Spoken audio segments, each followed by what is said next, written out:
بسم اللہ کی برکت کیا ہے دیکھو. ابھی لایا سفیان گولی, یہ لیجیے. لیکن کھا جاؤں گا ساری کی ساری.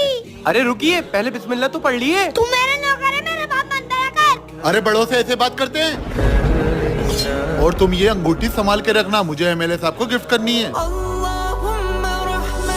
نعمان جی مالک. یہ لو, آج کھانے میں مچھلی بنا لینا, اور جو میں نے تمہیں انگوٹھی دی تھی اسے اندر لے آؤ. بسم اللہ الرحمن الرحیم. ارے یہ انگوٹھی یہاں پر کیسے آئی؟ لی صاحب آپ کی انگوٹھی. ٹھیک ہے. ارے یہ انگوٹھی, اس سے تو ایسے بدلے لوں گا, میرے پاپا اسے نوکری سے بھی نکال دیں گے اور میرا بدلہ بھی پورا ہو جائے گا. اس انگوٹھی کو اس تالاب میں پھینک دیتا ہوں. جب میں نے بسم اللہ پڑھ کر مچھلی کاٹی تو یہ انگوٹھی اس کے پیٹ میں نکلی. اس لیے ہر کام بسم اللہ پڑھ کر کرنا چاہیے تاکہ اس کام میں اللہ کی رحمت نازل ہو.